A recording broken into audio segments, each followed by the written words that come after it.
सुंदर पिचाई ने ऐलान किया कि गूगल जल्द ही इंडिया में अपनी बहुत सारी नई सर्विसेज, न्यू फीचर्स और बहुत सारे न्यू प्रोजेक्ट शुरू करने वाला है, जिसमें सर-ए-फहरिस्त है आर्टिफिशियल इंटेलिजेंस सॉल्यूशन। एक तरफ गूगल जहां पाकिस्तान में अपनी बहुत सारी सर्विसेज बंद कर रहा है, इंडिया में अपने नए प्रोजेक्ट्स, नए फीचर्स जो है शुरू करने वाला है। जिस दिन पाकिस्तान एटमी ताकत बना था, क्योंकि इंडिया से हमें थ्रेट था उस वक्त भी।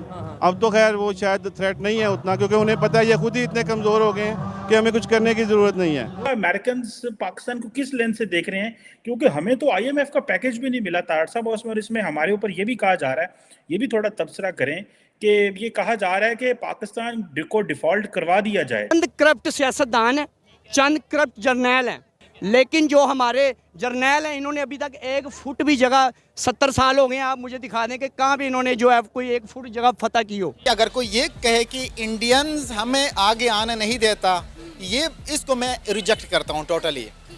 पहली बात तो ये कि हमारे अंदर इतना टैलेंट नहीं है कि हम एक इंडियन को मात दे दें। IMF अब जो आपको पैकेज देगा फ्यूचर में, वो आपको भारत से पूछ के देगा।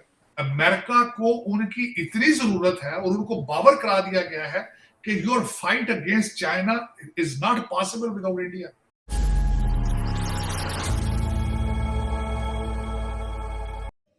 जय हिंद दोस्तों स्वागत है आप सभी का आपके अपने चैनल हिंदुस्तान के बोल में। दोस्तों, जैसे आपने इंट्रो में देखा और आपको जानकारी भी होगी कि गूगल के CEO सुंदर पिचाई कुछ दिनों पहले भारत आए थे और प्रधानमंत्री नरेंद्र मोदी जी से भी उन्होंने मुलाकात की थी। इसके अलावा वे भारत में AI प्रोजेक्ट के साथ साथ गूगल के कई अन्य प्रोजेक्ट लॉन्च करेंगे। गूगल के CEO सुंदर पिचाई ने ये भी कहा कि गूगल बहुत जल्द AI यानी आर्टिफिशियल इंटेलिजेंस को अपने सर्च इंजन में जोड़ेगा, जिससे किसी भी खोज और किसी भी प्रश्न का उत्तर देने में गूगल की क्षमता बढ़ जाएगी और नए स्तर तक पहुंच जाएगी। और दोस्तों, IMF ने पाकिस्तान को लोन देने से साफ इनकार कर दिया। इस पर पाकिस्तान मीडिया ने कहा IMF भारत की हाँ के बिना पाकिस्तान को लोन नहीं देगा। तो चलिए दोस्तों, बढ़ते हैं आगे की वीडियो के लिए। वीडियो अगर आपको पसंद आए तो वीडियो को लाइक करें, कमेंट करें और इस चैनल को सब्सक्राइब जरूर करें। जय हिंद।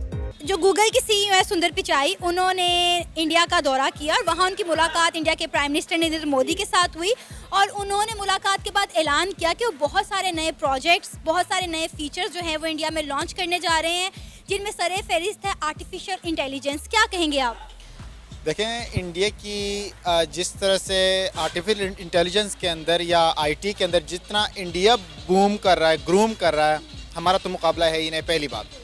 दूसरी बात, इंडिया के अंदर जितना टैलेंट, जितना IT को फ़रोग़ दिया जा रहा है पूरी दुनिया में, तो इंडिया मैं समझता हूँ कि जिस तरह से एक IT को फ़रोग़ देना चाहिए, उसको बूम देना चाहिए, उसको मैक्सिमम नेशनल बल्कि इंटरनेशनल लेवल तक पहुंचा देना चाहिए। आप देखें एडोबी प्रीमियर, एडोबी फोटोशॉप, जो एक एडोबी का पूरे सिस्टम सॉफ्टवेयर, इन सब का CEO इंडियन है।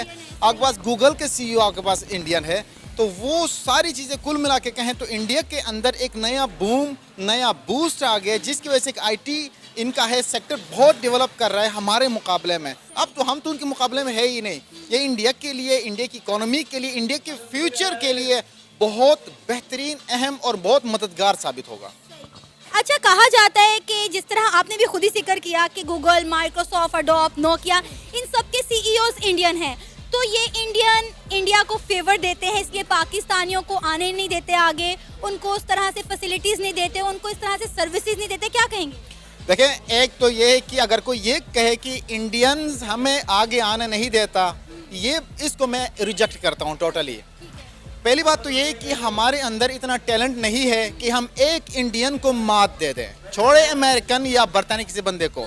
हम अगर इंडिया के एक बंदे को मात नहीं दे सकते हैं, उनसे मुकाबला नहीं कर सकते हैं, हमारी IT यूनिवर्सिटीज़ इतना काम नहीं कर सकते हैं कि हम कल को BS के बाद एक हाई लेवल अथॉरिटी पोस्ट पे जाके उनका मुकाबला करें। अगर ये हमें नहीं सिखाया जाता, नहीं बताया जाता, नहीं समझाया जाता, या उस मुकाबले के उस लेवल तक, मयार तक हमें इस तरह की स्टडीज़ नहीं करवाई जाती, हमारा मुकाबला तो है ही नहीं।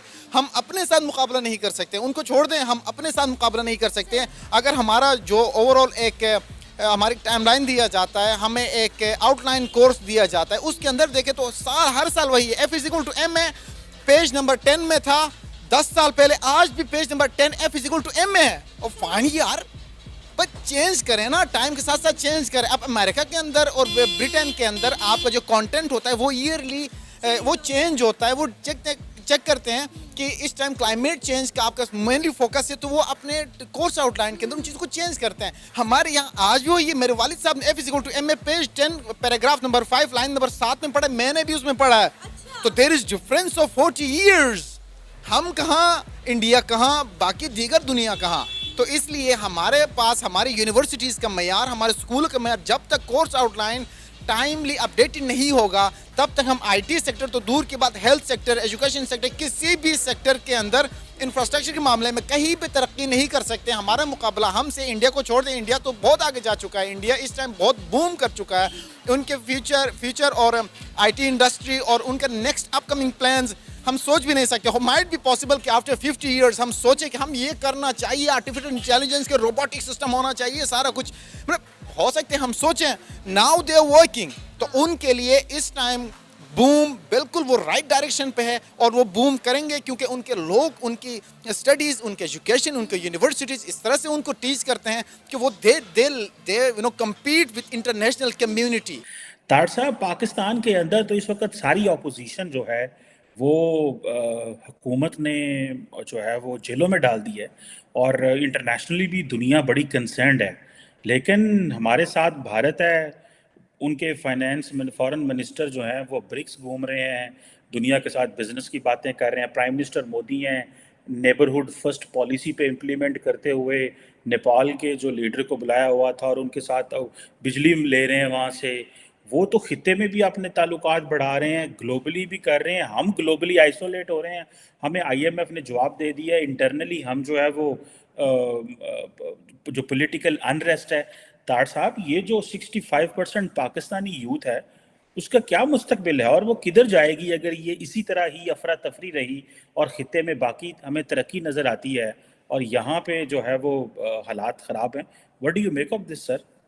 चीमा साहब, मैं जिस यूथ की बात आप कर रहे हैं, मैं उनकी मिन्नतें तरले पिछले 5-10 साल से कर रहा था कि खुदारा ये जो लोग आपके पास आते हैं जिनके बच्चे अपने बाहर हैं, इनसे पूछा करें कि आपके पास हमारे मुस्तकबिल के बारे में आपके पास क्या प्लान है, इकोनॉमिक पॉलिसी क्या है, एजुकेशन पॉलिसी क्या है। आपके बच्चे तो लंदन में पढ़ लेते हैं, तभी आप इस पे फोकस नहीं करते। और मैं आपसे ये पूछना चाहता हूँ, भारत के साथ तो मैं तो कंपैरिजन करता नहीं हूँ, उसका खौफ आता है, डर आता है। उसकी वजह ये है, आप मुझे ये बताएं, आपके कितने भारत के प्राइम मिनिस्टर हैं जो लंदन सेटल हैं? आपके कितने भारत के आर्मी जर्नल हैं जो और उनके जस्टिस हैं जो वो बाहर सेटल हैं, टोरंटो में बैठे हैं, महलनुमा मकान खरीद के यहाँ पे बैठे? बताएं मुझे जरा। और दूसरी, मैं आज आपको एक और बात बताना चाह रहा था। मोदी साहब आ रहे हैं भारत USA के दौरे में। आज की खबर है सारी यहाँ पे चल रही है कि जनरल इलेक्ट्रिक तेजा फाइटर जहाजों के इंजन इंडिया में बनाए गए। और आपकी हालात ये है कि अभी तक आज कंफ्यूजन बहुत बड़ा अंडार साहब ने फेंका है। IMF का प्रोग्राम एक्सपायर हो रहा है जून में, कहते हैं जी नया प्रोग्राम शुरू करेंगे, हमें पैसे ज्यादा चाहिए। पिछले प्रोग्राम में तो आपको दे नहीं रही, वो अगला प्रोग्राम क्यों करेंगे आप उनके साथ?